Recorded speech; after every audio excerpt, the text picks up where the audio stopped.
Hey guys, tonight we're starting with something very relatable.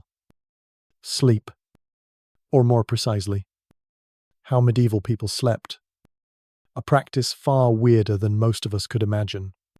Picture yourself in your room, the lights dim, your fan spinning softly, creating a soothing hum, like a whisper lulling you into slumber. Outside, the night has settled, quiet, with only the rustle of leaves in the wind. But if you lived in the Middle Ages, a night like this would be far from peaceful, and you probably wouldn't survive the cold, the clucking chickens, or the tiny creatures crawling over you. So, before you get comfortable, take a moment to like the video and subscribe. But only if you genuinely enjoy what I do here. And let me know in the comments where you're tuning in from and what time it is for you. I always love seeing who's joining us from around the world. Now, dim the lights. Maybe turn on a fan for that soft background hum. And let's ease into tonight's journey together. Don't forget to hit that subscribe button so you don't miss out on more fascinating journeys. You're in a small medieval house, somewhere in 14th century England. The smell of smoke from the hearth mixes with the damp scent of straw, creating a space that's both warm and stifling. The only light comes from the flickering fire, casting shadows on rough stone walls and a thatched roof that looks ready to leak. You're lying on a pallet, a sack stuffed with dry straw, crackling with every move you make. At your feet, a doll snuffles, curled up for warmth, its breath forming little puffs of mist in the chilly air.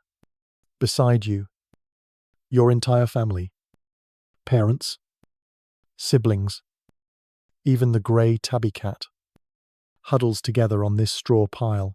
There's no such thing as privacy in this sleeping space. But the biting cold of a winter night makes you grateful for the shared warmth. It's around 9 p.m. The sun set hours ago, and there's no artificial light or TikTok to keep you awake. You close your eyes, letting the sound of wind whistling through the gaps in the roof lull you into sleep.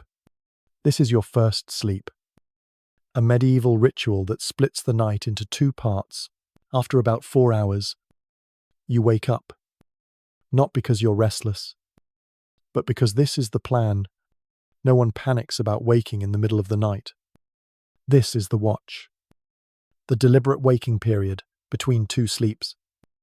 A natural rhythm humans followed before artificial light disrupted our internal clocks. You sit up, pulling your woolen nightcap, a long, pointed hat that looks like something a wizard might wear, lower over your head to keep warm. The cold bites at your skin, and you shiver, hearing a mouse scurry across the corner of the room. You light a beeswax candle, its faint golden glow illuminating your father's face as he murmurs a prayer. Eyes closed tightly.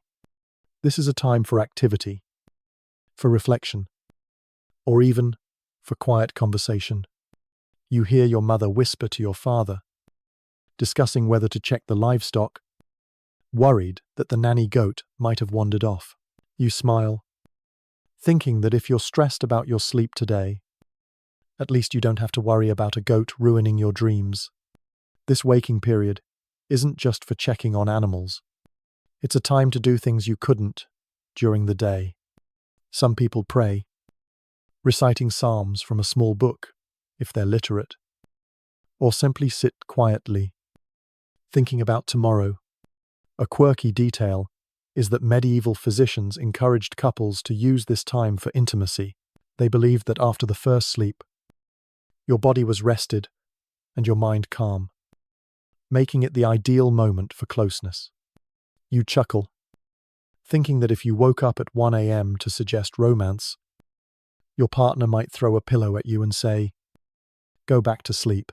But for medieval folks, this was part of life. A peaceful interlude between sleeps. You decide to step outside for a moment, your bare feet freezing on the dirt floor as you open the door to the livestock pen. The nanny goat is still there, chewing on dry hay, looking at you with complete indifference. You sigh in relief, close the door, and head back to your straw pile. On the way, you hear the pig grunting loudly from the corner of the house, maybe dreaming someone stole its food. You shake your head, thinking that if there were a snoring championship, this pig would definitely take the gold. The candle still burns, and you see your brother sitting up, using a small stick to draw on the dirt floor, perhaps sketching the hen he plans to catch tomorrow morning. Here's the historical truth. Segmented sleep was the norm in medieval Europe, documented in everything from personal diaries to literature, like in Chaucer's works, where characters wake midnight to work. A quirky detail is that the time between sleeps was considered the ideal state for not just intimacy, but also creativity. With many writers composing poetry during this hour, scholars still debate whether segmented sleep was truly a natural human rhythm or simply a response to the harsh living conditions of the time. You return to your straw pile, blow out the candle, and lie back down. The smell of dry straw fills your nose, and you feel a small bug crawl across your hand. But you just flick it away. Used to these uninvited guests, your second sleep begins, lasting until sunrise. The steady breathing of your family mixes with the sound of the wind, creating a strange lullaby. You close your eyes, feeling the warmth of the dog beside you, and think that medieval sleep, though odd, has its own beauty, a slow rhythm of life we've long since lost.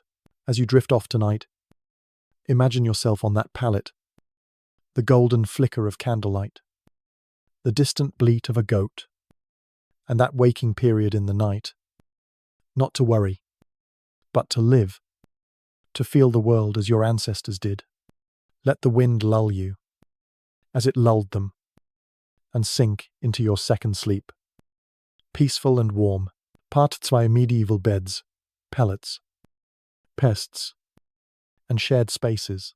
You're still in that small medieval house in 14th century England.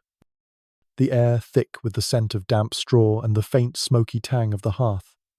The flickering fire from last night, during your watch between sleeps, has died down to embers, but you can still feel its lingering warmth on your skin. You're lying on your straw pallet, the rough sack beneath you crackling softly as you shift, trying to find a spot that doesn't poke into your back. The dog at your feet stirs, its tail thumping against the dirt floor, and you hear a faint cluck from a chicken that's wandered too close to your sleeping space. This isn't the cozy bed you're used to today, with soft sheets and a memory foam mattress. No, this is a medieval bed, a pile of stuff that's more about survival than comfort. Your pallet is just a burlap sack stuffed with straw. The cheapest bedding a peasant family like yours can afford. If you're lucky, the straw is fresh. But more often, it's a bit damp, carrying the earthy smell of the fields it came from. You feel a small itch on your arm, a reminder of the fleas that call this pallet home. You scratch absent-mindedly, knowing that if you move too much, you might wake the lice nestled in your hair or the field mouse that's made a nest in the corner of your sack. Sleeping here is an exercise in stillness. If it itches, you ignore it. If it bites, you shift slightly and hope it moves on. You think to yourself, if you had to deal with this every night, you'd probably sleep standing up just to avoid the bug parade. The straw isn't just your bed. It's your insulation against the cold stone floor. There's no wooden frame here. That's a luxury for those with a bit more coin. If your family could afford it, you might have a simple wooden bed frame to lift the pallet off the ground, slightly reducing the chance of waking up with a beetle in your ear. But even then, the straw would still be your mattress. You imagine a wealthier neighbor, maybe the miller down the road, who boasts about his bed frame, but you know his straw is just as buggy as yours. It's a small comfort, thinking that even the slightly better off folks aren't immune to the midnight critter crawl. You're not alone on this pallet. Your whole family shares it. Parents, siblings, even your grandmother, who snores louder than the pig in the corner. You feel your little brother's elbow dig into your side as he rolls over, muttering something about a dream involving a runaway chicken. There's no concept of personal space here. If you get too warm, you might end up pressed against your sister's cold feet. If you roll the other way, you'll bump into your father's shoulder. You think, if you had to share a bed like this today, you'd probably invest in noise-cancelling headphones and a very long body pillow to claim your territory. But in this medieval world, sharing a bed isn't just practical. It's a necessity. The shared body heat is the only thing keeping you from freezing in the drafty house. Animals are part of this sleeping arrangement too. Not out of affection, but survival. The dog at your feet isn't a pet in the modern sense. It's a living heater. Its warmth seeping into your toes through the thin wool of your stockings. The pig grunting in the corner, the one you heard during your watch last night, adds a few degrees to the room. It snorts, a strange kind of lullaby. A chicken has wandered in, pecking at the straw near your head, and you gently nudge it away, hoping it doesn't decide to roost on your chest. You muse that, if your modern self had to sleep with a chicken as a pillow, you'd probably wake up screaming. But here, it's just another night. For nobles, things are different. You imagine a lord's bedroom, a grand wooden bed with a carved frame, a feather mattress that sinks under their weight, and embroidered sheets that shimmer in the candlelight. A canopy drapes over the bed, keeping out drafts and, hopefully, the lice that even the wealthy can't escape. These beds are so valuable, they're passed down in wills. More precious than land. A status symbol you can sleep on. You picture Aunt Matilda's lumpy feather bed, inherited by her nephew, who probably brags about it at every feast.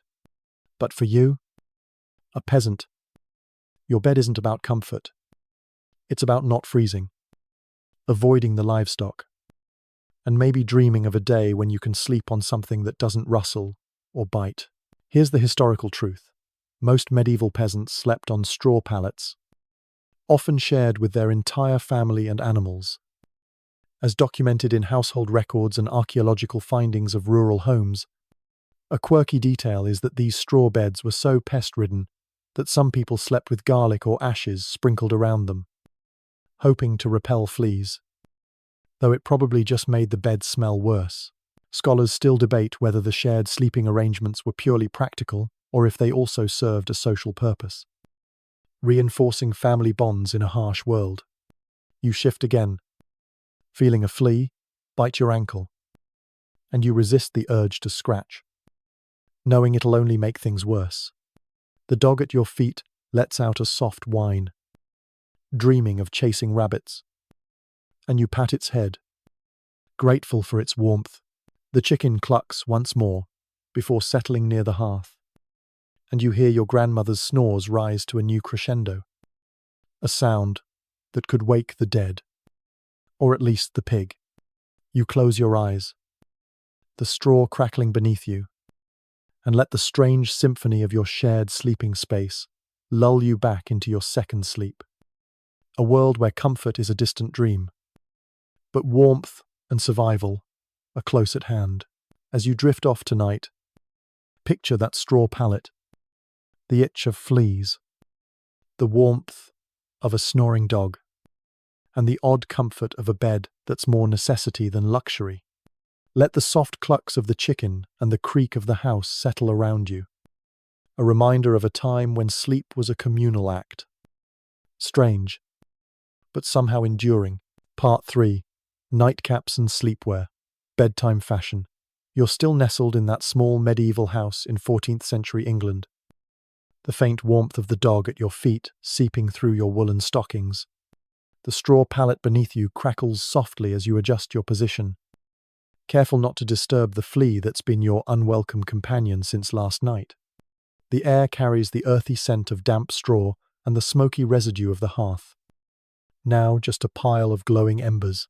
You're in the midst of your second sleep, the one that started after your watch period. That strange midnight pause you learned about a few nights ago. But as the cold creeps in through the gaps in the thatched roof, you pull your nightcap lower over your ears. A practical piece of medieval bedtime fashion that's keeping your head from freezing off. This nightcap isn't the cozy drink you might imagine today. No whiskey or warm fire here. It's a real hat. A long, pointed piece of woolen fabric that looks like something a wizard might wear to a chimney-sweeping gig. The tip dangles over your shoulder, brushing against the rough tunic you've been wearing all day. Because pajamas aren't a thing in this world. The hat's coarse texture scratches your forehead, but its warmth is a small mercy against the drafty chill. You think to yourself, if you had to wear this to bed today, your friends might ask if you're auditioning for a medieval reenactment, or maybe just trying to signal for help with that pointy tip. But here, it's as essential as your straw pallet. A defense against the cold that seeps through the thin animal horn window above you. Your nightcap isn't just about warmth. It carries social weight too.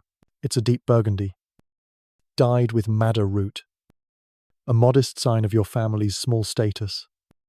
Nothing like the embroidered ones the miller's wife brags about, but better than undyed grey.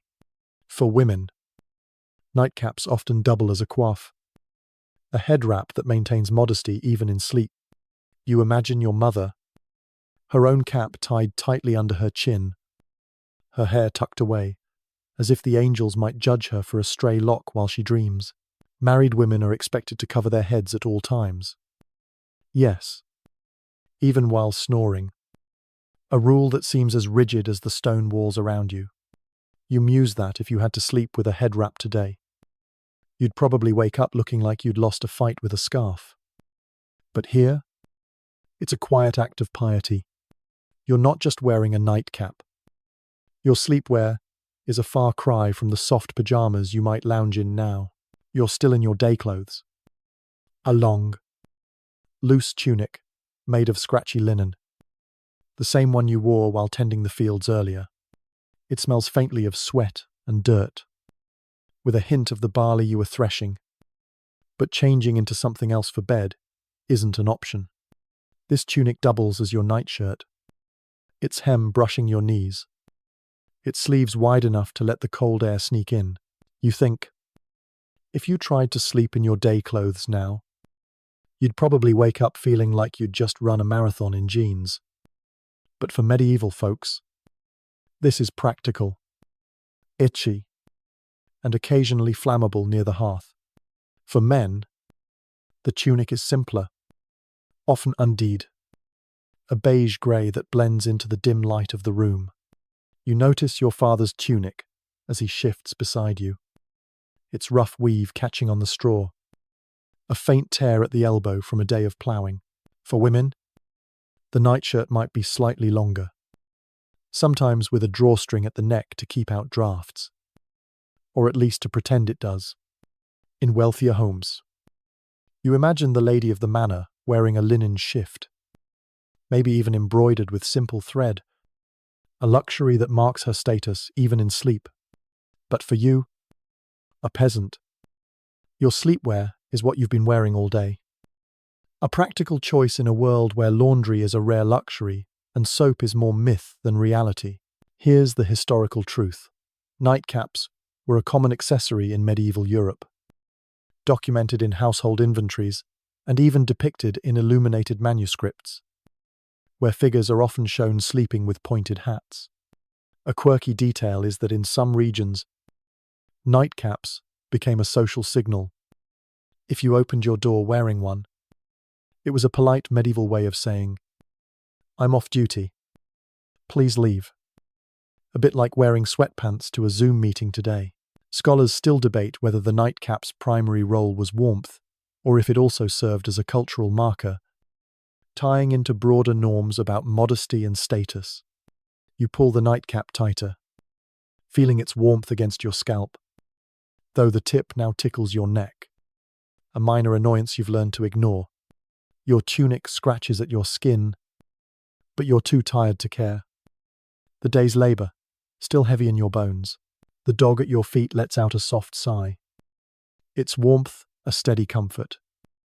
And you hear the chicken from last night cluck softly near the hearth, probably dreaming of the crumbs it pecked up earlier.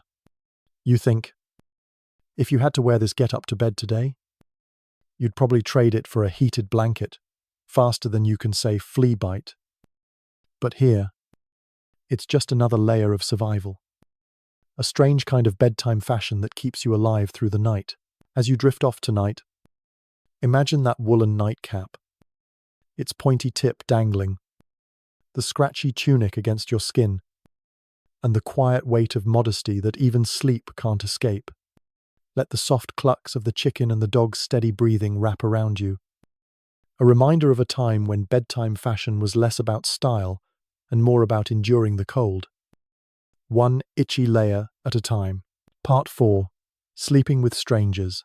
In customs. You're still in that 14th century English village.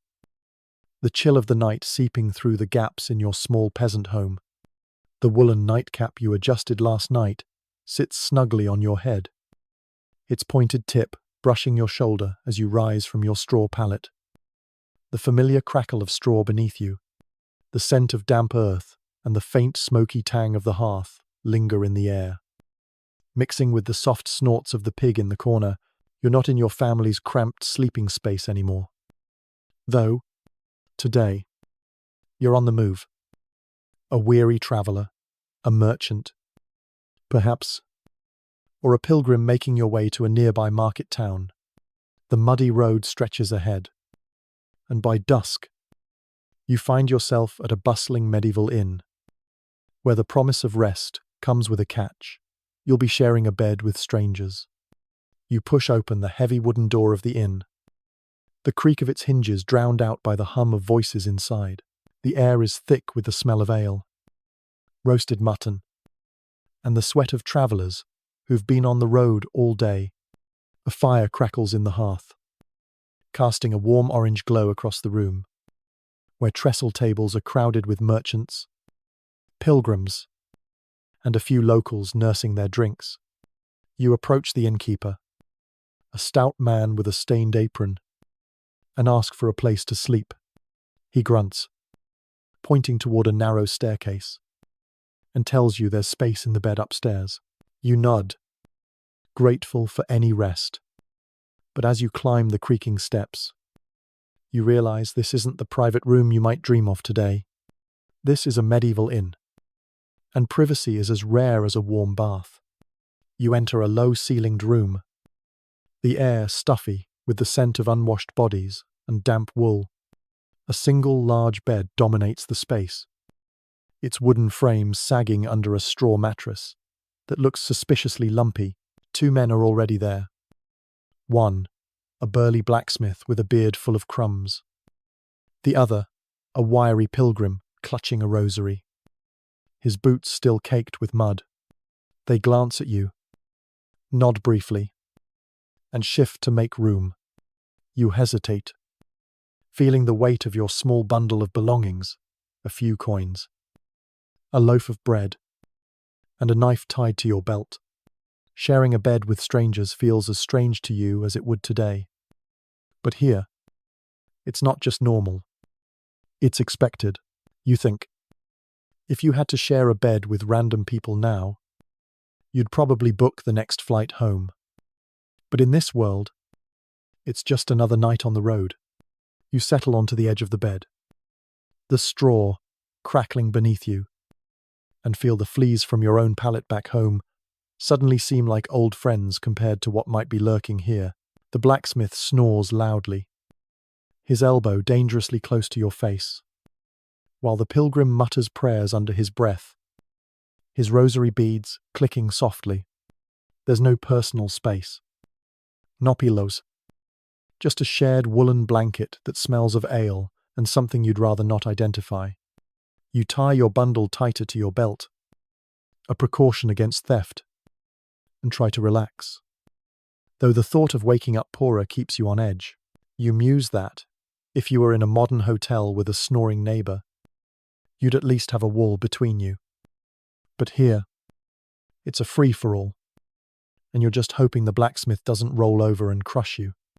Inns like this operate more like communal bunkhouses than the hotels you know today.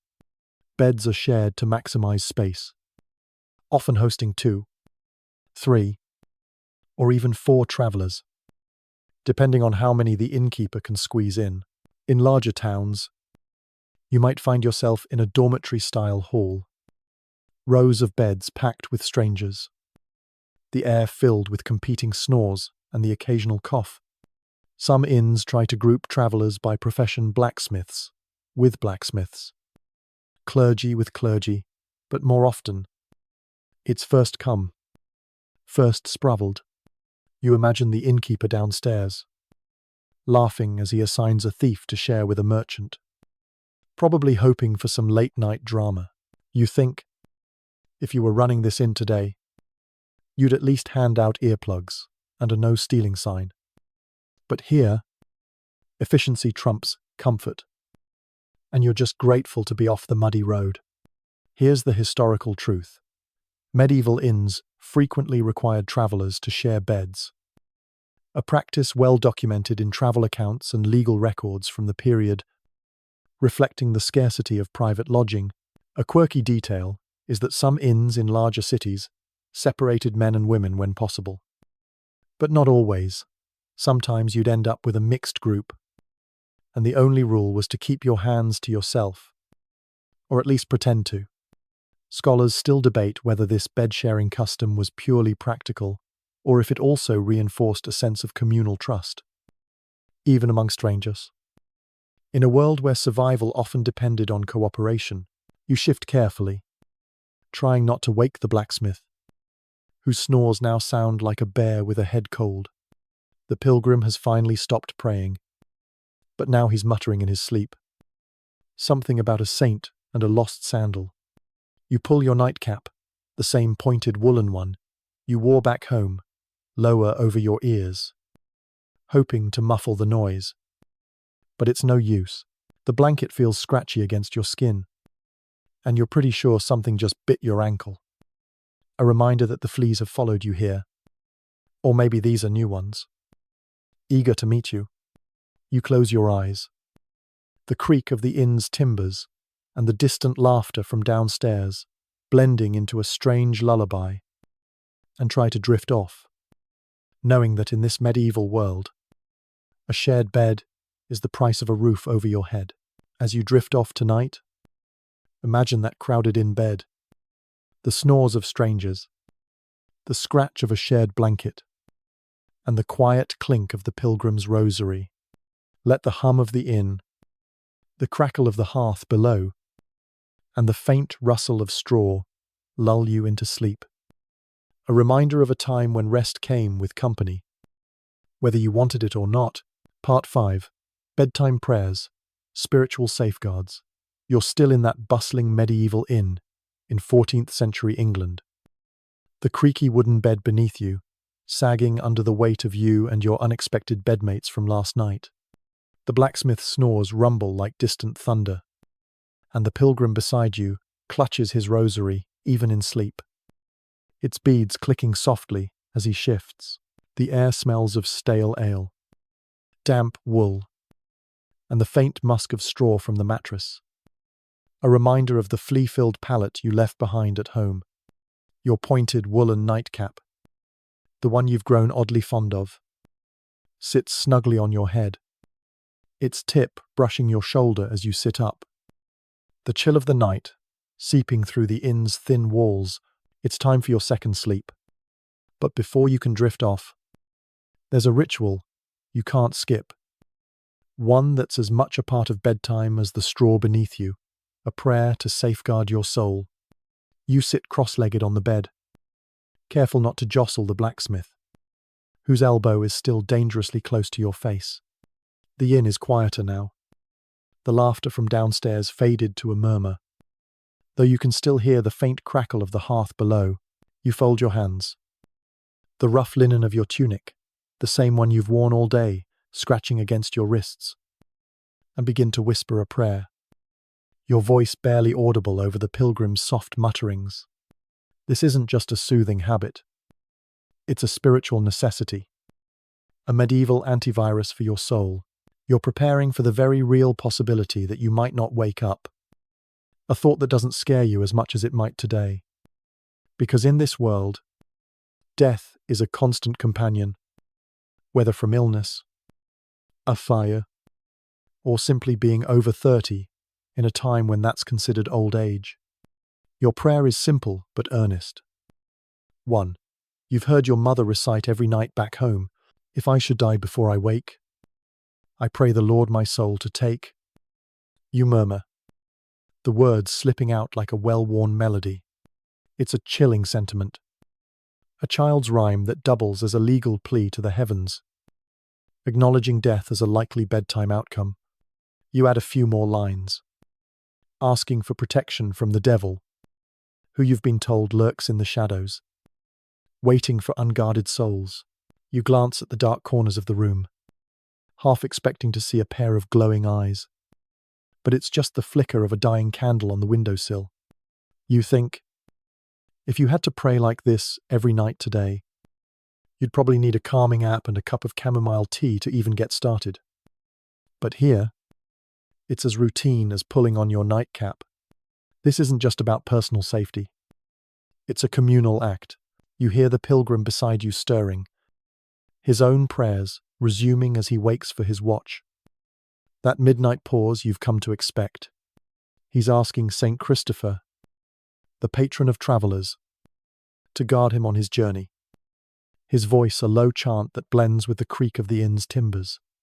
Back home, you'd pray with your family, your mother leading the words while your little brother fidgeted, more interested in the chicken that wandered too close than in saving his soul. Children are encouraged to pray too, not just for their spiritual health, but to keep them busy, giving them something to do besides asking why the dog is in their bed again. You smile, remembering your father's stern reminder that angels are watching, a thought that's less comforting and more like a celestial surveillance system, keeping tabs on your every move.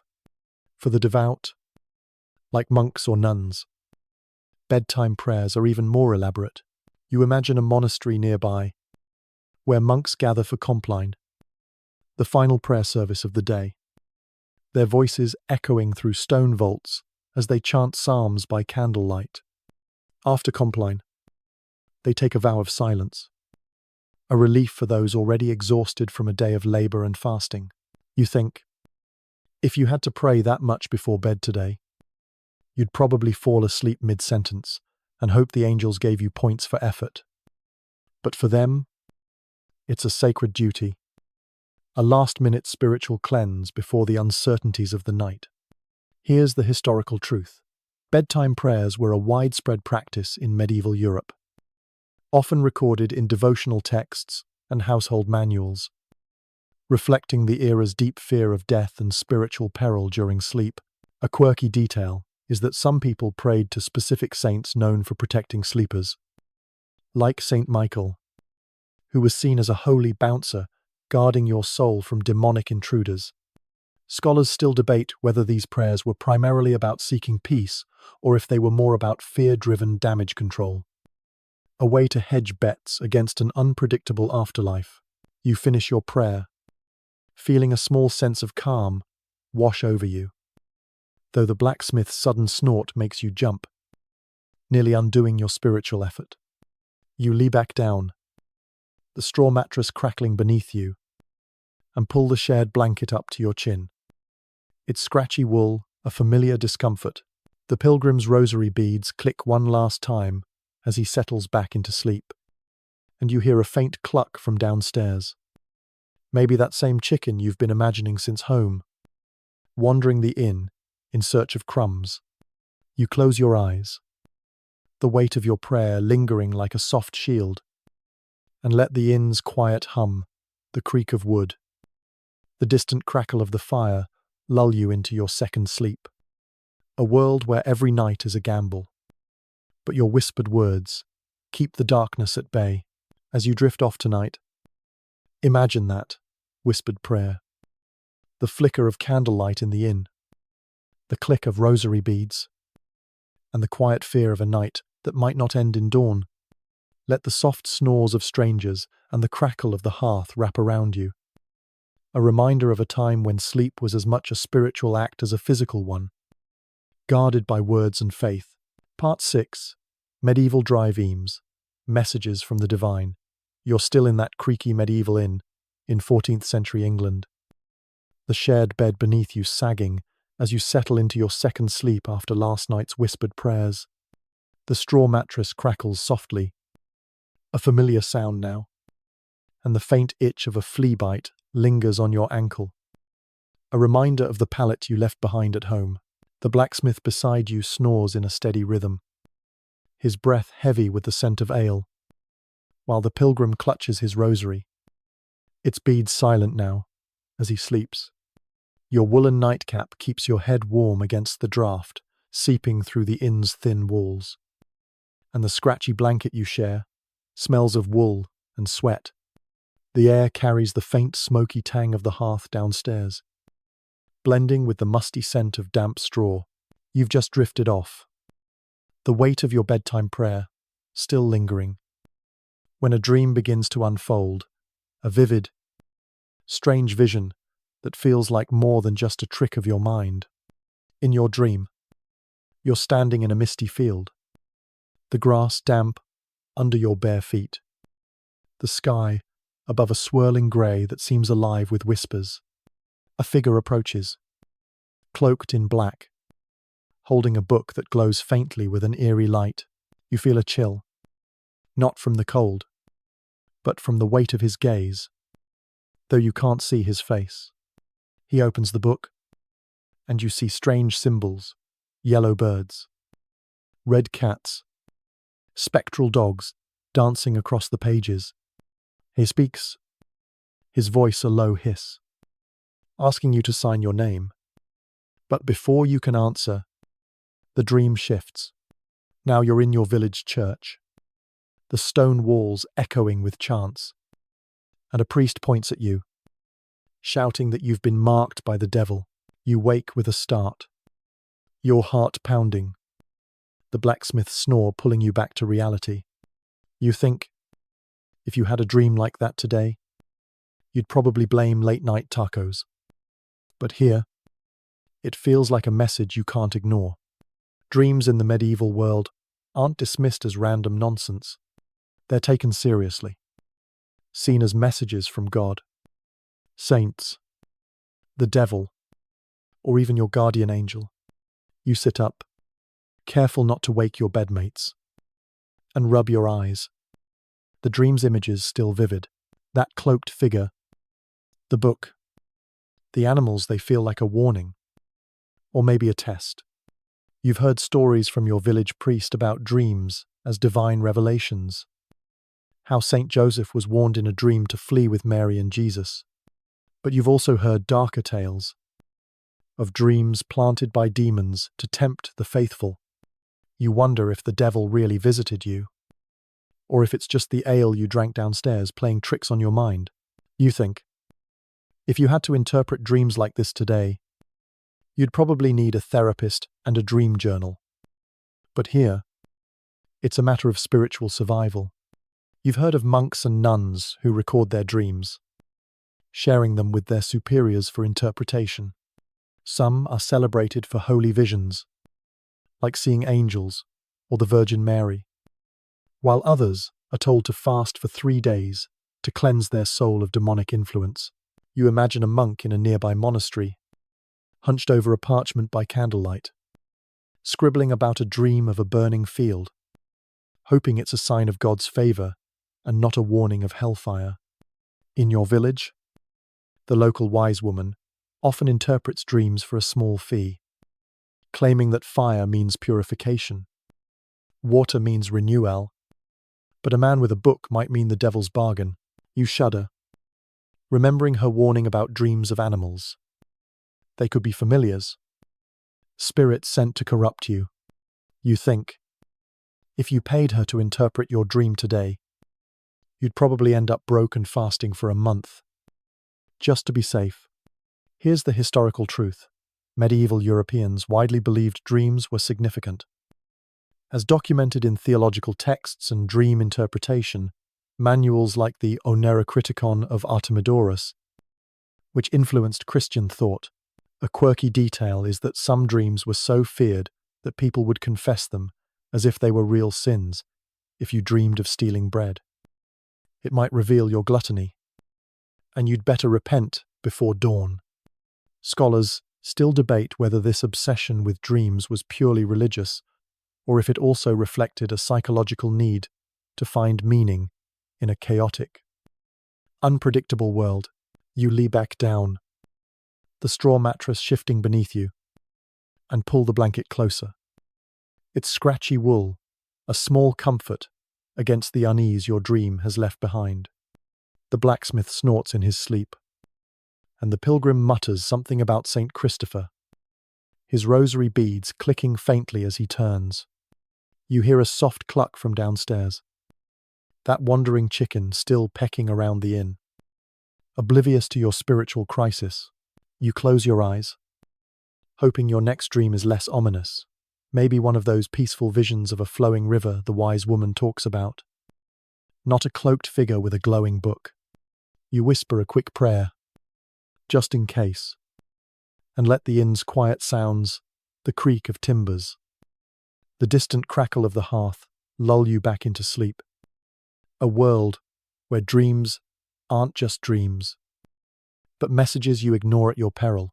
As you drift off tonight, imagine that misty dreamscape, the cloaked figures hiss, the glowing book of symbols, and the weight of a message you can't quite decipher. Let the soft snores of the blacksmith, the pilgrim's murmured prayers, and the chicken's faint clucks wrap around you, a reminder of a time when sleep was a doorway to the divine, or the demonic, and every dream held a mystery. Part 7. Witch hunts in Salem. Fear takes root. You've left behind the creaky medieval inn with its shared beds and eerie dreams, the straw pallet and nightcap. Now, distant memories. You're stepping into a new world, one far across the sea and centuries forward, to the winter of 1692 in Salem, Massachusetts. It's a cold, grey afternoon, the kind where the air bites at your cheeks and the snow crunches under your boots. You're standing in the village square, a small cluster of timber-framed houses huddled against the wilderness, their chimneys puffing smoke into the leaden sky. The scent of pine and frozen earth fills your lungs, but there's something heavier in the air, a tension, a quiet fear that seems to seep from the very walls. You're in Puritan Salem, a place where faith rules with an iron fist, and whispers of the devil are as common as the frost on the ground. You walk toward the home of Reverend Samuel Parris, a modest wooden house with a steeply pitched roof, its windows glowing faintly with candlelight. Inside, the air is warm but stifling, the smell of boiled cabbage mixing with the tang of fear. You see two girls, Betty Parris, just 9 years old, and her cousin, Abigail Williams, 11, sitting by the hearth. But they're not playing or giggling as children might. Betty's face is pale, her eyes wide with terror, while Abigail twists her hands in her lap, her body trembling. Suddenly, Betty lets out a scream, a sound that makes your skin crawl, and Abigail throws a wooden spoon across the room, shouting that she's being pinched by invisible hands. You step back, your heart racing, as their cries echo through the house, drawing the attention of Reverend Parris, who rushes in, his face a mask of worry and suspicion. The girl's behavior has been strange for days. Screaming fits, unnatural contortions, the moments of eerie silence where they stare into nothing. You hear the whispers of neighbors gathered outside, their voices low but urgent. They speak of curses, of dark forces at work, Reverend Paris, unsure of what to do, has called for a local doctor, William Griggs, who arrives with a grim expression. You watch as he examines Betty, her small body writhing as she cries out, claiming she's being bitten by unseen forces. Griggs shakes his head, unable to find a physical cause, and delivers a diagnosis that sends a chill through the room. Witchcraft. That single word lands like a spark on dry tinder, igniting the fears already simmering in this devout community. You think? If you were a doctor today and suggested witchcraft for a child's tantrum, you'd probably lose your license faster than you can say MRI. But here, it's a verdict that carries the weight of truth. The girls, prodded by adults and their own fear, begin naming names. You hear Abigail whisper the first accusation, pointing to Tituba, the enslaved woman in Paris's household. Tituba, with her Barbados accent and tales of folklore, has always been an outsider here. Her stories of spirits and magic both fascinating and frightening to the children. You see her in the corner, her dark eyes wide with fear, as the girls claim she's the one tormenting them. Soon, they name others. Sarah Good, a homeless beggar known for muttering under her breath, and Sarah Osborne, a woman who scandalized the village by marrying her indentured servant. These women are on the margins, easy targets in a community that sees difference as danger. You feel the tension in the room grow, the air thick with suspicion, as neighbors begin to whisper about old grudges, cows dying, babies falling ill, all now blamed on these so-called witches. Salem is a powder keg, and the girls' accusations are the match. The village has been fractured for years, torn by disputes over land, politics, and religion. Smallpox has ravaged nearby towns. Wars with native tribes have left scars, and a harsh winter has made survival even harder. You sense the fear in every glance, every hushed word, as people wonder if the devil has truly come for their holy community. If he can reach the minister's own household, who is safe? You think, if you lived here today, you'd probably move to a sunnier town the moment someone said witch.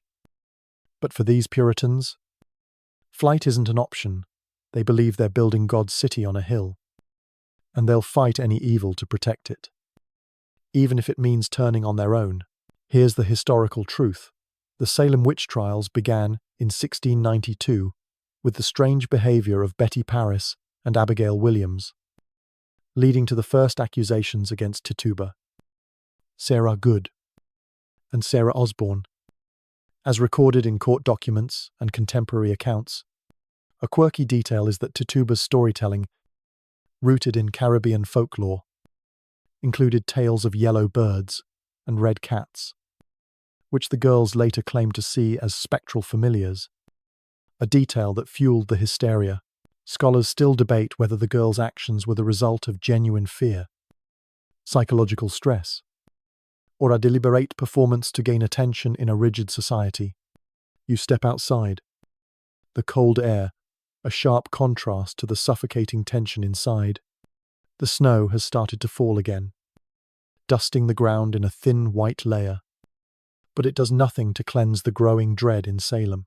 You hear the girls' screams echo from the house, and you see neighbors crossing themselves, their faces pale with fear.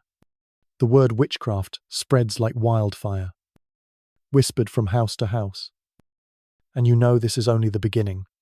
You pull your cloak tighter, the wind biting at your ears, and feel a chill that has nothing to do with the weather. A village is about to tear itself apart, and you're standing at the edge of the storm.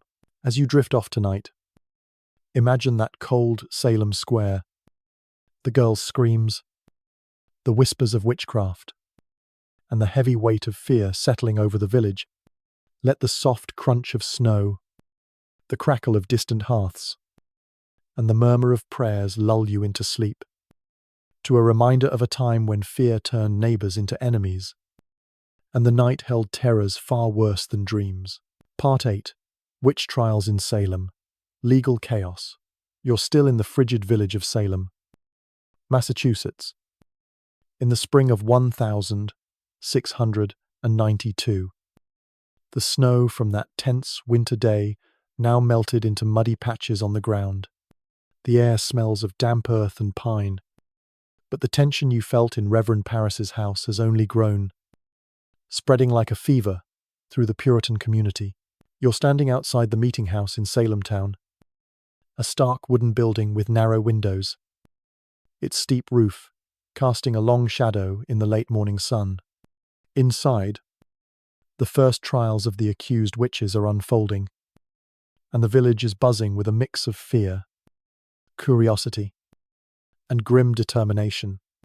You can hear muffled shouts and gasps from within, the sound of a community unraveling under the weight of its own paranoia. You step inside, the air heavy with the scent of unwashed bodies and candle wax. The room packed with villagers craning their necks to see the spectacle. At the front, a makeshift court has been set up, with Judges Samuel Sewell and Chief Justice William Stoughton presiding, their faces stern beneath their white wigs. The accused stands shackled. A woman named Bridget Bishop. Her red bodice a scandalous choice in this dour community, making her an easy target. You watch as the afflicted girls, Betty Parris, Abigail Williams, and now others, like Ann Putnam Jr. and Mercy Lewis, take the center stage. Their performance as chilling as it is theatrical. Abigail screams, clutching her stomach, claiming Bridget's spirit is pinching her, while Anne falls to the floor, writhing as if possessed, her cries echoing off the wooden walls. You feel a knot in your stomach, knowing these girls' words hold the power of life and death. The court accepts something called spectral evidence, a concept that makes your modern mind real.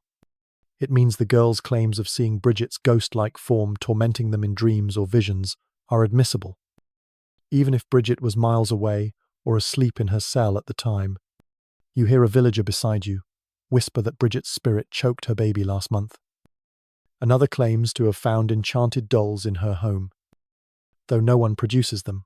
Bridget denies it all, her voice steady but disparate. But the judges barely blink. You think, if you were on trial today with evidence like this, you'd probably demand a lie detector test and a good lawyer. But here, there's no defense. No cross-examination. Just a nightmare where dreams become damning proof. The girls' fits grow more dramatic as the trial progresses. You watch Mercy Lewis shriek when Bridget glances her way, then shriek louder when she looks away, as if the mere presence of the accused is enough to summon torment. The judges nod gravely, taking the girls' theatrics as gospel, while the crowd murmurs in fear and awe. If an accused person denies the charges, the girls convulse harder. If they confess and name others, they might be spared. A system that rewards lies and punishes silence. You hear whispers of Tituba's confession from months ago, how she spoke of a tall man in black, a devil figure, and named other witches. A story that opened the floodgates to more accusations. Now, neighbors turn on neighbors. Old grudges dressed up as divine justice. To a cow's death, or a failed crop, now proof of witchcraft. You think, if you lived here today, you'd probably keep your grudges to yourself, unless you wanted to end up in chains over a bad batch of milk. The trials aren't just legal proceedings. They're public spectacles. You notice people from nearby towns, their faces a mix of horror and fascination, who've traveled to witness the chaos. The accused are paraded in shackles, often poor, powerless, or simply different. Like Bridget, with her red clothing and tavern-keeping ways. You hear a man mutter that she's been accused of witchcraft before, years ago, as if that seals her fate. The court moves swiftly. And by the 10th of June, Bridget Bishop is found guilty. You follow the crowd to Gallows Hill, a barren patch just outside Salem, where the rope waits. No prayer, no mercy, just a quick drop and a silent crowd. You turn away, the weight of her death heavy in the air. Knowing this is only the beginning, here's the historical truth. The Salem witch trials relied heavily on spectral evidence, a practice later criticized, but widely accepted in 1692, as recorded in court transcripts and judges' notes. A quirky detail is that the afflicted girls' performances were so theatrical that some, like Mary Walcott, would fall into fits the moment an accused witch entered the room, a behavior that mesmerized the court but raised doubts among a few skeptics. Scholars still debate whether the judges genuinely believed in spectral evidence or if they used it as a tool to maintain control in a panicked community. Fearful of divine judgment, you walk back to the village, the muddy path slick beneath your boots, the scent of pine now mixed with the bitter tang of fear. The meeting house looms behind you, its shadow longer now as the sun dips lower, and you hear whispers of more names, more trials, more executions to come. You pull your cloak tighter, feeling the chill of a place where justice has become a mirror for fear, not truth, and wonder how long this madness will last before Salem wakes from its nightmare. As you drift off tonight, imagine that crowded meeting house, the girls' screams, the weight of spectral evidence, and the grim march to Gallows Hill. Let the soft creak of the wooden benches, the murmur of the fearful crowd, and the distant howl of the wind lull you into sleep, a reminder of a time when fear turned justice into chaos, and the night held the echo of a noose. Part 9. Executions and Imprisonment. The Cost of Belief. You're still in Salem, Massachusetts. In the swelter of summer, 1692, the air heavy with the scent of sweat and fear as you stand on Gallows Hill. Just outside the village, the ground beneath your boots is dry and cracked. The grass, long since trampled by the crowds that have gathered here since Bridget Bishop's execution in June. An event you witnessed with a sinking heart. The sky above is a merciless blue, the sun beating down on the barren hill. But the heat does nothing to thaw the chill in your bones. You're surrounded by villagers, their faces, a mix of grim determination and uneasy silence, as the next group of accused witches is led to the gallows, their hands bound, their eyes hollow with resignation. The madness that began in Reverend Parris's house has now claimed lives, and the cost of belief is written in the rope that hangs before you. You watch as 5 women are brought forward, their names whispered through the crowd: Sarah Good, Susanna Martin, Rebecca News, Elizabeth Howe, and Sarah Wilds. They're a mix of the marginalized and the respected. Sarah Good, a beggar who once muttered curses at those who turned her away. Rebecca Noors, an elderly, pious woman, beloved in the community. You see Rebecca's frail figure, her white hair escaping her cap, and hear her soft voice as she speaks her final words. I am as innocent as the child unborn. The crowd shifts uncomfortably, some looking away, others crossing themselves. But the executioner doesn't pause. The ropes tighten, the platform drops, and a collective gasp ripples through the onlookers. You turn your head, unable to watch, the sound of the creaking ropes haunting the air. You think, if you were here today, you'd probably be calling for a protest. But in Salem, dissent means risking the noose yourself. The executions don't stop there. By September, the deadliest day arrives. 8 people are hanged in a single morning, their bodies left swinging as a warning to the village. Among them, a Martha Corey, who dared to question the trials early on, and her husband, Giles Corey, who met a different fate. You hear the story whispered among the crowd. Giles refused to enter a plea. So the court resorted to an ancient punishment called peine forte et dure. They laid him on the ground, piling stones on his chest over 3 agonizing days, trying to force a confession. His final words, as the legend goes, were a defiant, "More weight." A quiet act of resistance that echoes even now. You feel a lump in your throat, imagining the weight of those stones, the crowd watching, the unbearable silence between each added rock. You think, if you faced that today, you'd probably plead guilty, just to end the torment. But Giles held firm, a rare act of courage in a village consumed by fear. While Gallows Hill claims its victims, you follow a different path, to the cramped, foul-smelling jail in Salem where dozens more await their fate. The air inside is thick with the stench of mold, sweat, and despair. The stone walls slick with dampness, the floor strewn with filthy straw. You see Mary Easty, sister of the executed Rebecca Nurse, sitting in a corner, her wrists raw from the iron shackles. She's a mother of 7, known for her piety.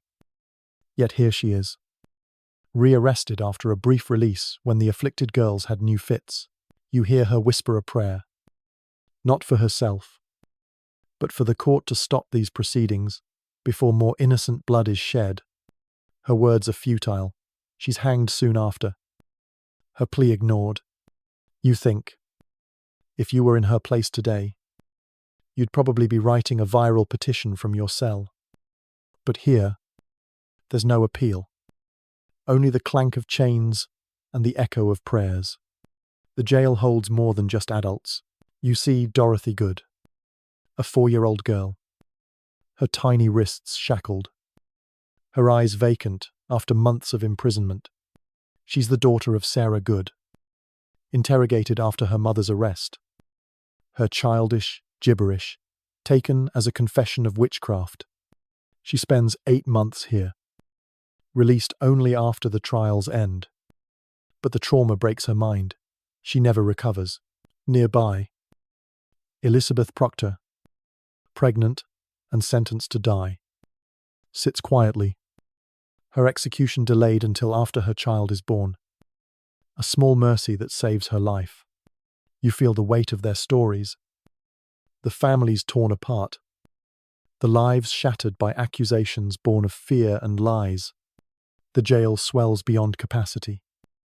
Some prisoners sent to neighboring towns like Ipswich and Boston, where they starve, freeze, and are awaiting trial. Forgotten in the chaos, here's the historical truth. By the end of the Salem witch trials, 9 sane people were hanged, 1 was pressed to death, and at least 5 died in jail, with over 200 accused, as recorded in official court documents and village records. A quirky detail is that Dorothy Good's confession, extracted from a terrified child, was used to justify her mother's execution. A chilling example of how far the hysteria stretched. Scholars still debate whether the high death toll in jail was due to deliberate neglect or simply the overwhelmed, unsanitary conditions of colonial prisons during the crisis. You step outside the jail. The fresh air, a relief after the suffocating stench inside. But the heaviness in your chest remains. The sun is setting now, casting long shadows over Salem. The gallows on the hill, a stark silhouette against the orange sky. You hear a distant bell toll, a reminder of the prayers you whispered in that medieval inn so long ago. But here, prayers haven't saved anyone. The village is quieter now. The executions a grim routine. But the fear lingers, a shadow that stretches far beyond Gallows Hill, into every heart and home.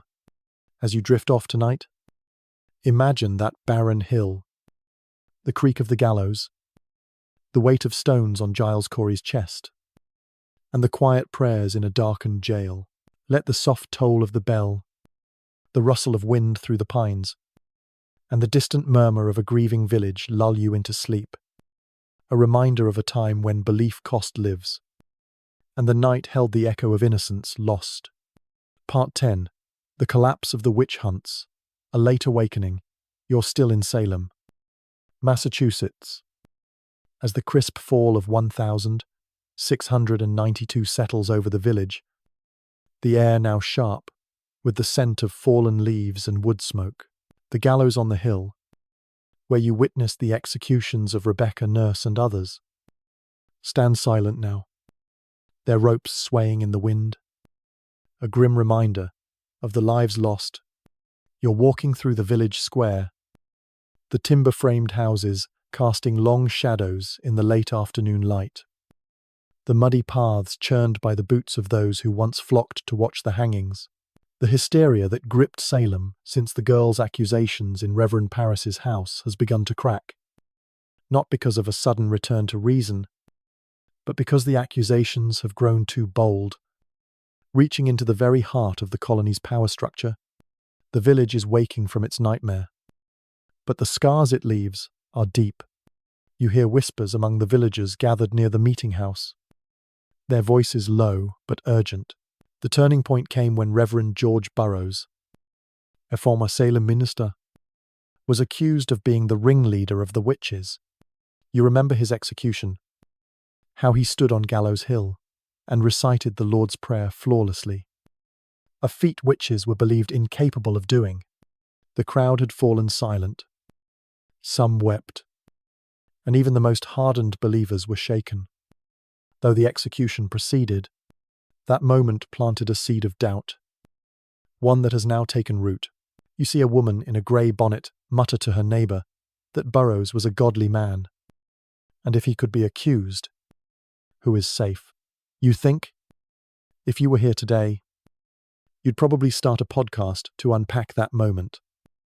But in Salem, doubt is a dangerous whisper, one that could have landed her in chains just months ago.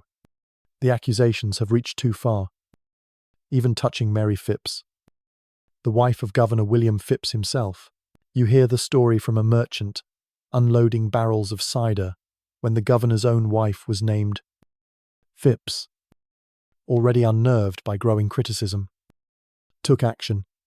In October 1692, he dissolved the Court of Oyer and Termina, the special tribunal that had fueled the trials with its acceptance of spectral evidence. You feel a flicker of relief, knowing the court that sentenced Bridget Bishop and others is gone. But the damage is already done. The jails are still full, and the village is fractured. Neighbours, unable to look each other in the eye after testifying against one another. You think, if you lived here today, you'd probably need a therapist to navigate the guilt. But in Salem, they're left to grapple with it alone. Under the watchful gaze of their Puritan God, a new court, the Superior Court of Judicature, is formed in early 1693, and you follow the villagers to its first session, held in the same meeting house where the earlier trials took place. The air inside is tense, but different, less frenzied, more cautious. Spectral evidence is no longer allowed, and the judges are skeptical of the girls' wild claims, their once mesmerizing performances now falling flat. You watch as the afflicted girls, including Abigail Williams and Ann Putnam Jr., attempt their fits, but the crowd no longer gasps in awe. They shift uncomfortably, some even rolling their eyes. Of the 56 cases brought before this court, most are acquitted, and even those who confessed under duress begin to recant, admitting they lied out of fear. You hear a man beside you mutter that the girls were faking it all along, a sentiment that would have been unthinkable just months ago. You think, if you were a judge today, you'd probably demand a psych evaluation for the girls. But here, the truth comes too late for those already buried on Gallows Hill. The colony begins to release prisoners, starting with those against whom there's little evidence. And eventually, even those who confessed. You visit the jail again, the stench of mold and despair still clinging to the stone walls. But now there's a flicker of hope. You see Mary Eastie's family collecting her belongings. Her execution, a bitter memory, and hear them speak of clearing her name. A small act of justice in a sea of wrongs. Governor Phipps, eager to save face, pardons the remaining prisoners in 1693. But freedom comes with a cruel twist. Many must pay their own jail fees before being released. A final insult to those who've lost everything. You feel the weight of their exhaustion, their hollow eyes reflecting a village that has exhausted its fear, leaving only shame in its wake. Here's the historical truth.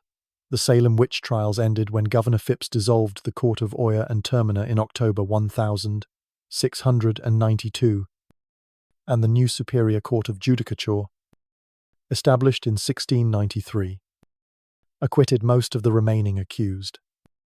As documented in court records, a quirky detail is that Increase Mather, a respected theologian, denounced spectral evidence with the statement, "It were better that 10 suspected witches should escape than one innocent person should be condemned." A radical shift in a society that had believed the opposite for months. Scholars still debate whether the trials ended due to genuine moral awakening or simply because the accusations threatened the colony's elite. Forcing a pragmatic halt to the hysteria, you walk away from the jail, the sun dipping below the horizon, casting the village in a soft orange glow that feels at odds with its dark history. The gallows on the hill are being dismantled, the ropes taken down, but the scars they've left on Salem will linger for generations. You hear a child's laughter in the distance, a rare sound after months of fear, and hope it's a sign of healing. Though you know the road ahead is long, the village is bruised, ashamed, and ready to move forward. But the memory of what happened here will never truly fade.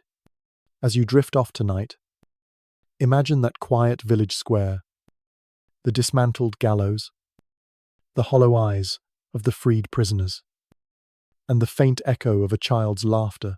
Let the soft rustle of fallen leaves, the crackle of distant hearths, and the murmur of a village seeking redemption lull you into sleep. A reminder of a time when fear gave way to shame, and a community began to heal, one fragile step at a time. Part 11. The Legacy of Salem. Lessons from Chaos. You're still in Salem, Massachusetts. Though the year is no longer 1692, the crisp fall air and the dismantled gallows on the hill from your last visit have faded into memory.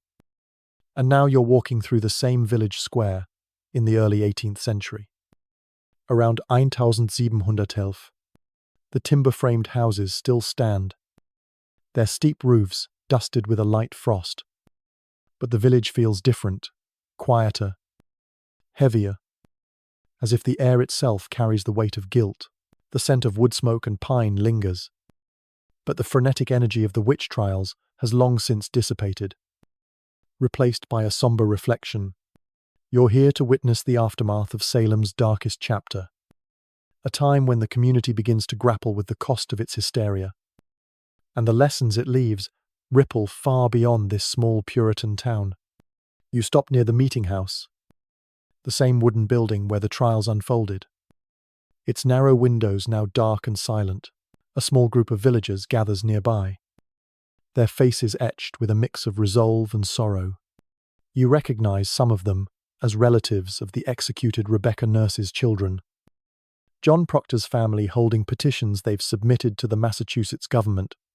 They're demanding official pardons for their loved ones, the restoration of their good names, and compensation for the property seized during the trials. You hear a woman, likely Rebecca's daughter, speak softly but firmly, insisting her mother was innocent, her voice cracking as she recalls the day Rebecca was hanged on Gallows Hill in 1711. The colony passes a bill granting some of these requests, offering limited financial restitution to the heirs. But you notice the Corey and Proctor families aren't included, their names still stained by the past. You think, if you were here today, you'd probably be live tweeting their fight for justice. But in this era, their battle is fought with quill and parchment. A slow, painful process. The shame of the trials has seeped into Salem's identity. You hear whispers that the village eventually changes its name to Danvers, a quiet attempt to distance itself from the infamy, though the memory persists in sermons, stories, and the uneasy silences between neighbours. Gallows Hill remains unmarked, as if the town hopes to bury not just the dead, but the history itself. Yet the scars are too deep to erase. Some of the afflicted girls have left town, others fade into obscurity. But you hear that Ann Putnam Jr., one of the most vocal accusers, stands before her congregation in 1706, publicly apologizing for her role, blaming a delusion by Satan. You see the villagers' faces as they listen, some nodding in forgiveness, others turning away, unable to forget the lives her words destroyed. You think, if you were in that church today, you'd probably wonder if an apology could ever be enough. But for Salem, it's a rare moment of accountability, in a time when most choose to forget. The legacy of the trials stretches far beyond this village, shaping ideas of justice and fear in ways that echo through history. You imagine a courtroom in the future, perhaps in the late 18th century, when the U.S. Constitution is being drafted, and see how the Salem episode influences debates about due process, the right to legal counsel, the right to face your accusers, and the need for concrete evidence become hard-won principles, forged in part from the ashes of Gallows Hill. You hear the phrase witch hunt whispered in political circles centuries later, a shorthand for persecution and moral panic, though few who use it grasp the real terror it once held in Salem, where neighbors were hanged for imaginary crimes. You think, if you heard witch hunt thrown around today, you'd probably roll your eyes at how casually it's misused. But here, it's a wound that still bleeds, a reminder of what happens when fear overrides reason. Here's the historical truth. The Salem witch trials influenced American legal principles, contributing to constitutional protections like the right to a fair trial, as later legal scholars cited the trials as a cautionary tale of judicial failure. A quirky detail is that Judge Samuel Sewell, one of the trial's key figures, publicly confessed his guilt in 1697, standing in church while his apology was read aloud, a rare act of penance for a public official of that era. Scholars still debate whether the trial's legacy is more about the failure of religious zeal or the fragility of social cohesion under stress. A question that lingers in modern discussions of justice and mob mentality. You walk away from the meeting house, the frost crunching softly under your boots, the scent of pine now mixed with the faint tang of regret that clings to this place. The sun is low, casting long shadows across the square, and you see a child playing with a wooden hoop, her laughter a fragile sign of life moving forward. Salem will never be the same, its name forever tied to a moment of madness. Buty laissons en dur, a warning etched in history about the dangers of unchecked fear, the fragility of truth, and the power of a community to both destroy and heal. You feel the weight of those lessons as you leave the village behind, knowing they'll echo far into the future. A whisper from the past that demands to be heard. As you drift off tonight, imagine that quiet square, the frost-kissed ground, the petitions for justice, and the faint laughter of a child breaking the silence. Let the soft creak of the meeting house timbers, the rustle of leaves in the wind, and the murmur of a village seeking forgiveness lull you into sleep. a reminder of a time when chaos gave way to reflection, and the lessons of Salem became a beacon for a more just world. Part 12. Fulvia, a bold Roman warrior. You've left the frostbitten streets of Salem behind, the echoes of its witch trials fading into history as you step into a new world. One of heat, dust, and political fire. It's around 83 BCE, and you're in the heart of ancient Rome, standing in the bustling courtyard of a grand villa owned by the Fulvii family, a plebeian clan that's clawed its way into the elite circles of Roman politics. The air smells of olive oil, freshly baked bread, and the faint tang of incense wafting from a nearby altar to Vesta. Marble columns rise around you, their surfaces etched with the family's lineage, while slaves move silently, carrying amphorae of wine and trays of figs. You're here to meet Fulvia, a young girl of about 7, but already her sharp eyes and commanding presence hint at the formidable woman she'll become, a Roman warrior in a world that has no place for women in power. You watch Fulvia as she sits on a stone bench, her small hands clutching a wax tablet, practicing her letters under the watchful eye of a Greek tutor. Her dark hair is pinned back with a simple bronze clip, her tunic a crisp white linen, but her expression is anything but childlike. She's frowning at the tablet, muttering corrections to herself, her voice carrying a confidence that makes the tutor blink in surprise. Around you, the villa hums with activity. Senators in togas debate in low tones near the atrium, their voices rising over the splash of a fountain, while Fulvia's father, Marcus Fulvius Bambalio, stammers through a conversation with a visiting general, his nickname Bambalio meaning stammerer, earning a few stifled laughs from the slaves. You think, if you were Fulvia growing up here today, you'd probably be running for class president by age 10. But in this era, her ambition will have to carve a far more dangerous path. Fulvia's world is one of sharp-edged politics, and you can see how it shapes her even at this young age.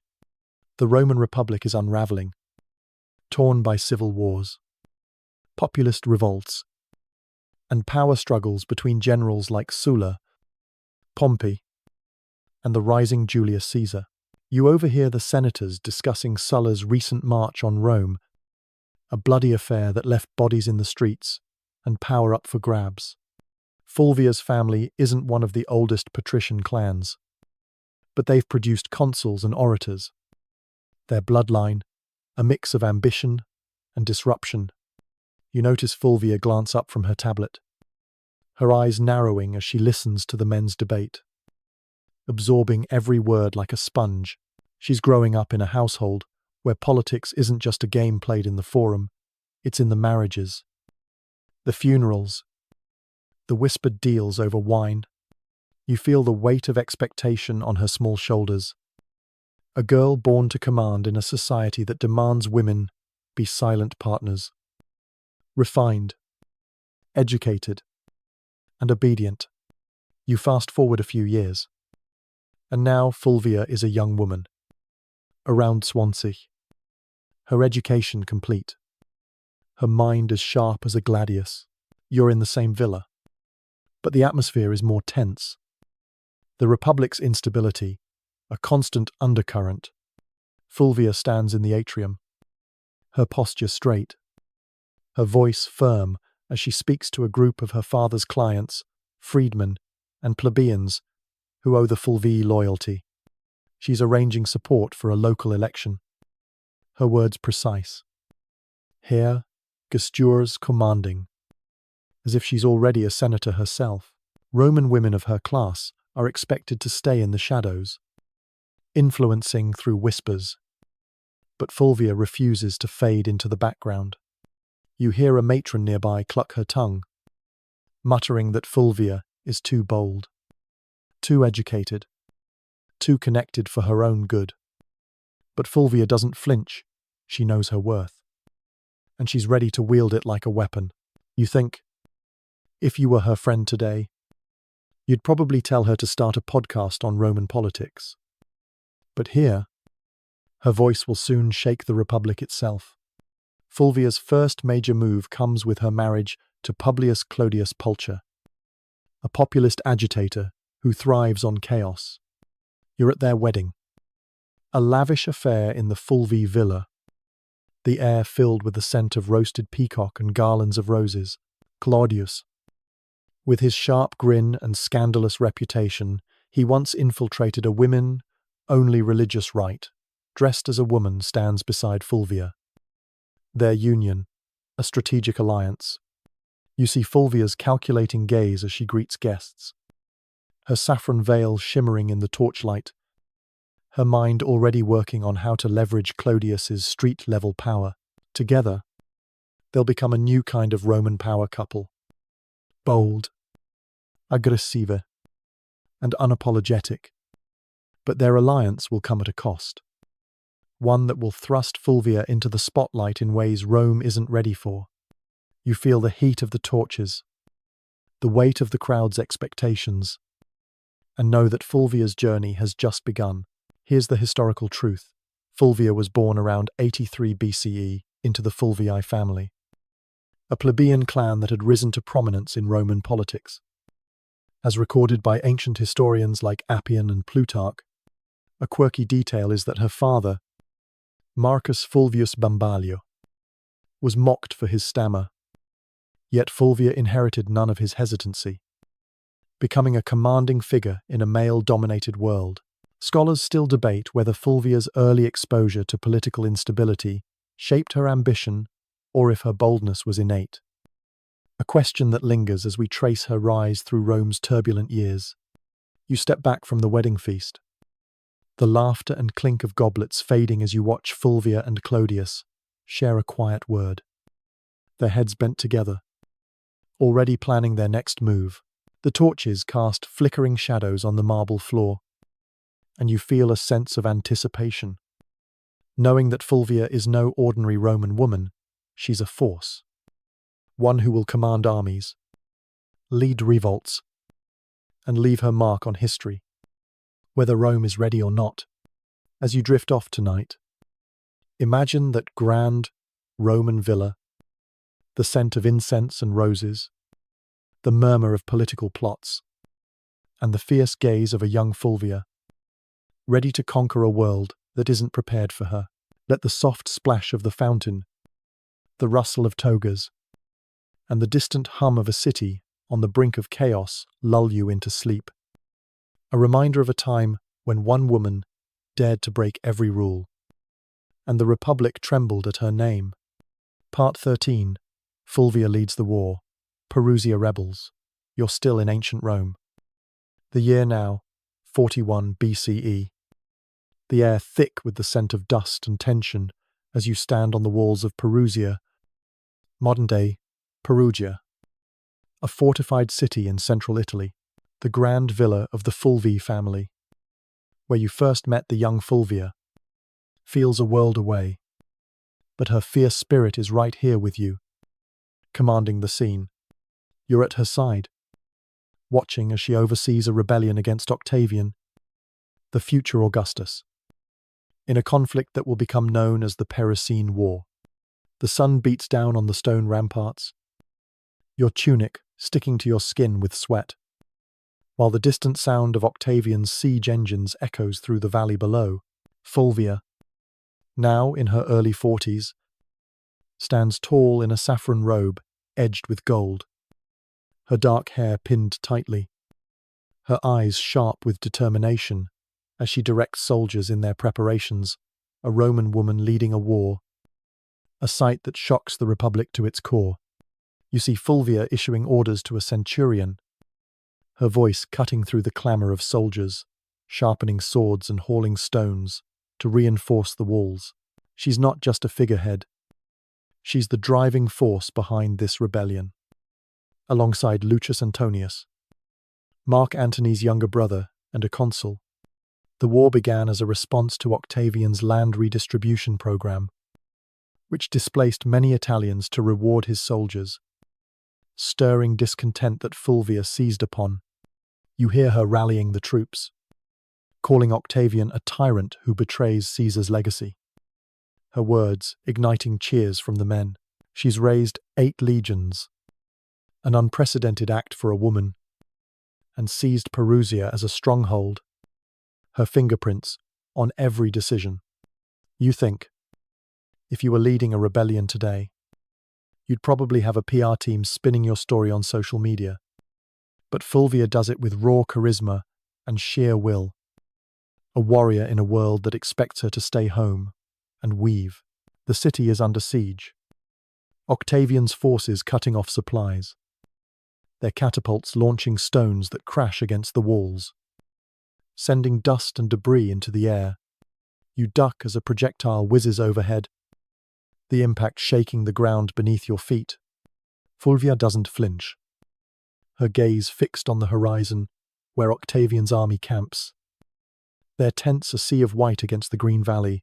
You hear rumors among the soldiers, some whispered with awe, others with unease, that Fulvia is more invested in this war than Lucius himself, that she's the one writing letters to generals, stirring the public, even forcing Lucius into battles he'd rather avoid.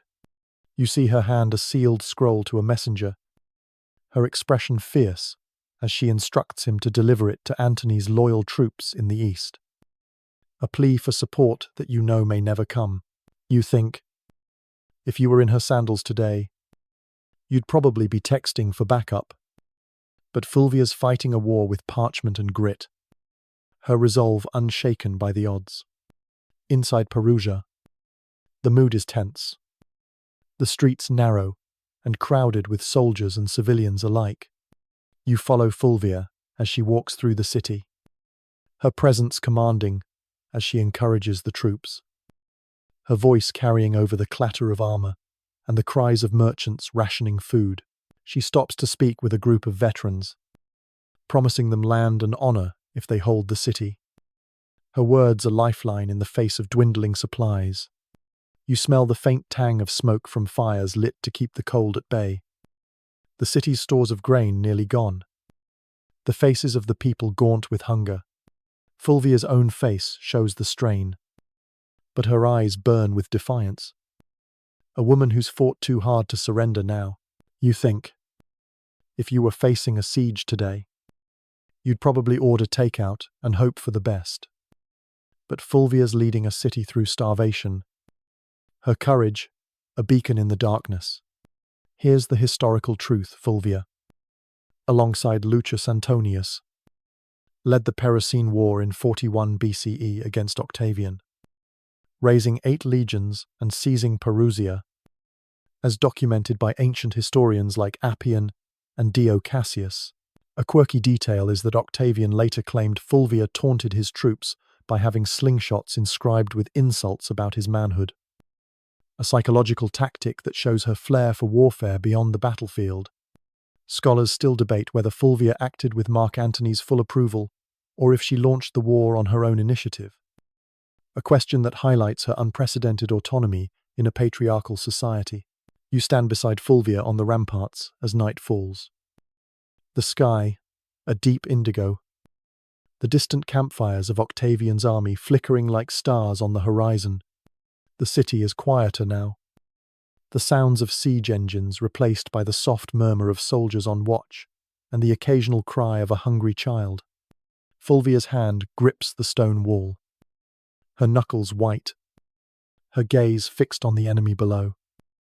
Knowing that each day brings her closer to a reckoning, you feel the weight of her ambition, her defiance, her unyielding belief in her cause. Even as the odds stack against her, Perusia will fall. But Fulvia's fight has already changed Rome, proving that a woman can lead a war, even if the Republic isn't ready to admit it. As you drift off tonight, imagine those stone walls of Perusia, the crash of siege stones, the scent of smoke and sweat, and Fulvia's fierce gaze as she leads her rebellion. Let the soft murmur of soldiers' voices, the crackle of distant fires, and the whisper of wind through the valley lull you into sleep. A reminder of a time when one woman defied an empire, and the echoes of her war shook the foundations of Rome. Part 14. Fulvia's Fall and Legacy. A trailblazer. You're no longer on the battle-scarred walls of Perusia, where you stood with Fulvia during her defiant rebellion against Octavian. It's now 40 BCE, and you've followed her to Sicyon, a quiet city in Greece. A far cry from the political firestorm of Rome, the air here carries the salty tang of the sea, mixed with the scent of olive groves and the faint musk of dust on the stone streets. You're standing on a rocky shore, the waves lapping gently at your feet, the horizon stretching endlessly under a pale grey sky. Fulvia is beside you, but the fierce commander you saw in Perusia has been replaced by a woman, worn down by exile and betrayal. Her saffron robe, once edged with gold, is faded now, its hem frayed, and her face, though still sharp with resolve, is etched with exhaustion as she gazes out at the sea, hoping for Mark Antony's ships that may never come. You recall the fall of Perugia earlier this year, the city's surrender after months of siege, its people starving, its walls crumbling under Octavian's relentless assault. Fulvia had fought with everything she had, raising legends, rallying troops, and defying a future emperor. But the lack of support from Antony, her husband and ally, sealed her fate. You see the memory in her eyes, the bitterness of watching her gamble unravel as Lucius Antonius surrendered, spared by Octavian as a gesture to avoid alienating Antony further. Fulvia, however, was deemed too dangerous to remain in Rome. She was exiled here to Sicyon, a diplomatic purgatory for those who dared too much. You think, if you were in her place today, you'd probably be writing a tell-all memoir about your war. But Fulvia has no such outlet, only the quiet of this foreign shore and the weight of her choices.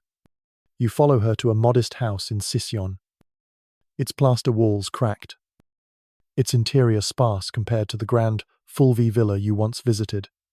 The air inside smells of damp stone and the faint sweetness of dried figs. A small luxury in her diminished world, Fulvia sits at a wooden table, writing a letter to Antony, her hand trembling slightly as she presses the stylus into the wax tablet. You see the strain in her movements, her health failing after the siege, the exile, and the sting of abandonment. Antony is in Egypt now, entangled with Cleopatra, raising goblets at banquets, while Fulvia raised legions in his name. You hear her mutter under her breath, a mix of frustration and heartbreak, as she pleads for him to come to her, to reconcile, to fight together again. You think, if you were her today, you'd probably be sending a fiery text to Antony. But Fulvia's only weapon now is her words, and they seem to fall on deaf ears. Fulvia's health deteriorates quickly, the stress of her battles catching up with her. You're by her side in her final days, the room dim with the flicker of a single oil lamp, the air heavy with the scent of medicinal herbs that do little to ease her pain. She lies on a simple bed, her faded saffron robe draped over her, her once sharp eyes now clouded with fever. A few loyal retainers surround her, their faces drawn with grief, as she dictates a final message to Antony's troops, urging them to remain loyal to his cause. She dies in 40 BCE, at around 43 years old, likely from illness. Though heartbreak and exhaustion surely played their part, you feel the silence that follows, the weight of a life that burned so brightly now snuffed out. Her death, a quiet end to a woman who lived anything but quietly. Her legacy, though, refuses to fade. You imagine the future, where historians grapple with Fulvia's story, often painting her as a villain, overbearing, power-hungry, the cause of Antony's rift with Octavian, but you see the truth beneath the slander. She was the first Roman woman to appear on coinage, not as a goddess, but as herself, a political force who commanded armies and shaped the Republic's final days. You see her influence in later women like Livia, Drusilla, and Agrippina the Younger, who will wield power in Rome's imperial age. But Fulvia did it first, with no title to shield her. You think, if Fulvia lived today, she'd probably be a senator breaking every glass ceiling, her name trending for all the right reasons. But in Rome, her boldness made her a target, her story rewritten by those who feared her. Here's the historical truth. Fulvia died in Sicyon in 40 BCE after her exile following the Pericene War, as recorded by Plutarch and Dio Cassius. Her death paving the way for Antony's marriage to Octavian's sister, Octavia. As a peace gesture, a quirky detail is that some of Antony's troops remained fiercely loyal to Fulvia even after her death, urging him to honor her legacy, a testament to the respect she commanded among soldiers. Scholars still debate whether Fulvia's death was primarily due to illness, or if the emotional toll of Antony's betrayal hastened her end, a question that adds depth to her tragic fall. You step away from Sicyon, the sea whispering softly as the sun dips below the horizon, casting a golden glow over Fulvia's final resting place. Her story may have ended in silence, but her legacy burns on. A trailblazer who dared to lead in a world that tried to erase her. You feel the weight of her courage. Hear defiance, and know that Rome will never truly forget her, even if it tried. As you drift off tonight, imagine that quiet Sicyon shore, the scent of the sea, the faded saffron robe, and Fulvia's fierce spirit. Unbowed even in exile, let the soft lap of the waves, the rustle of olive leaves, and the distant call of a gull lull you into sleep. A reminder of a time when one woman changed history, and her legacy refused to be silenced. Part 15. The Civil Rights March. Dreams on Lincoln's Hill. You've left behind the quiet shores of Sicyon, where Fulvia's legacy whispered through the waves. And now, you're stepping into a new era, far across time and space. It's the 28th of August, 1963, and you're in Washington, D.C., standing on the National Mall, the air thick with humidity and the electric buzz of hope. The scent of grass and sweat mingles with the faint tang of packed lunches as over 250 people gather around you, their voices rising in freedom, songs that echo off the marble columns of the Lincoln Memorial.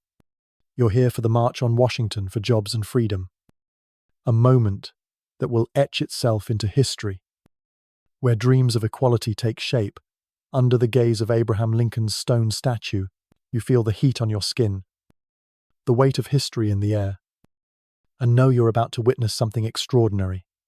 You weave through the crowd, noticing the diversity of faces, black and white, young and old, students in denim, clergy in robes, factory workers in overalls, and even celebrities like Harry Belafonte and Joan Baez. Their presence lending star power to a cause greater than any one person. You hear gospel choirs near the reflecting pool, their voices soaring with "This Little Light of Mine," while chants of jobs and freedom ripple through the masses. Signs bob above heads, "We demand equal rights now and end segregation," their messages bold against the backdrop of the Washington Monument. You see a young girl with ribbons in her hair, perched on her father's shoulders, her eyes wide as she takes in the sea of people. You think, if you were here today, you'd probably be snapping photos to capture this moment. But in 1963, you're simply part of the tide, a witness to a revolution unfolding in real time. The program begins at noon, and you find a spot near the Lincoln Memorial, the sun high overhead.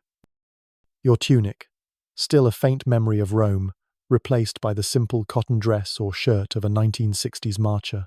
Leaders take the stage, each speech a call for justice, equal pay, desegregated schools, an end to police brutality. You hear John Lewis, just 23, his voice fiery as he demands radical change. Though you notice the crowd murmur when his original, more confrontational words were softened at the last minute.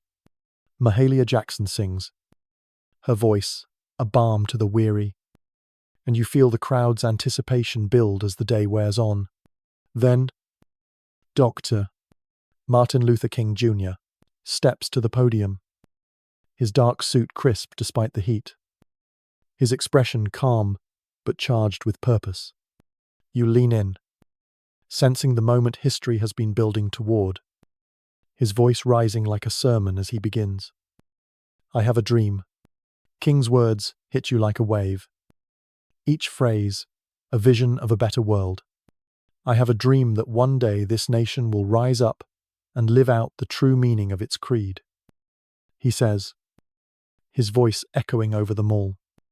The crowd nodding, some wiping tears. He speaks of a day when the sons of former slaves and slave owners will sit together, when his 4 children will be judged by character, not skin color. You hear Mahalia Jackson shout, tell them about the dream. Martin, and King sets aside his notes, his voice soaring as he paints a future of freedom, ending with, free at last, free at last. Thank God Almighty. We are free at last. The crowd erupts. Applause and cheers shaking the ground. And you feel a lump in your throat, knowing you've just heard a prophecy that will echo for generations. You think, if you heard this speech today, you'd probably share it on every platform you could. But here, it's a lived moment, a dream spoken into existence. The march's legacy unfolds before you, its impact stretching into the future. You see the Civil Rights Act of 1964 and the Voting Rights Act of 1965. Laws that dismantle segregation and protect voting rights. Their passage fueled by the march's moral force, King becomes a global icon. Though his fame comes with a cost: surveillance, threats, and his assassination in 1968. A tragedy that makes his dream even more poignant.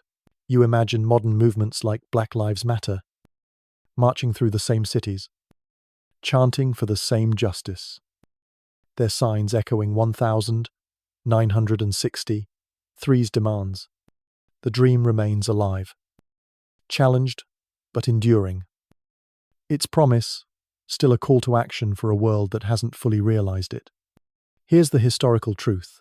The March on Washington on the 28th of August, 1963, drew over 250,000 people and culminated in Dr. King's I Have a Dream speech, a pivotal moment in the civil rights movement. As documented in newspapers and first-hand accounts of the time, a quirky detail is that the march's organizers banned liquor sales in D.C. that day, fearing unrest. A precaution that proved unnecessary, given the event's peaceful nature. Scholars still debate whether the march's success was due more to its unified message or the sheer scale of its turnout. A question that underscores the power of collective action. You stand on the mall as the sun dips. The crowd slowly dispersing. People hugging, singing. Reluctant to leave this sacred ground, the Lincoln Memorial looms behind you. Its stone face, a silent witness to a dream that dares the world to change. As you drift off tonight, let the scene fade gently. The hum of freedom songs softening, the scent of grass and hope lingering in the air. Picture that vast crowd, their voices united. The echo of King's dream wrapping around you like a warm blanket. Feel the soft breeze on the mall, the distant murmur of a city inspired, the quiet weight of history settling into your bones. You've journeyed through medieval nights, witch hunts, Roman rebellions, and now this march for justice. Each story, a thread in the tapestry of human struggle and hope. Let the memory of that dream, spoken on Lincoln's Hill, carry you into sleep. A whisper of freedom, a promise of tomorrow, a call to keep marching until the dream is lived. Sleep well, knowing history's lessons endure and the fight for justice continues, even in your dreams. And so, your journey through history comes to a gentle close. The echoes of the march on Washington fading into a soft, soothing hum. You're back in your own bed now, the fan spinning lazily above, its quiet whir blending with the distant memory of freedom songs on the National Mall. The air feels lighter, the scent of grass and hope replaced by the familiar comfort of your room, the darkness wrapping around you like a warm embrace. You've traveled far tonight, from the straw pallets of medieval Europe, where fleas and prayers guarded your sleep, to the terror of Salem's witch hunts, where fear turned neighbors into enemies, to the fiery streets of Rome, where Fulvia dared to lead a war, and finally to 1963, where a dream of equality rang out for the world to hear. Let those stories settle into your mind, their lessons, a quiet whisper as you drift deeper into sleep. Feel the weight of history lift, the struggles of the past softening into a gentle reminder of resilience, courage, and the enduring hope for a better tomorrow. The voices of the afflicted girls, Fulvia's commands, and Dr. King's dream fade into a distant melody, a lullaby woven from centuries of human spirit. Your breath slows, matching the rhythm of the fan's hum. Each inhale a release, each exhale a surrender to rest.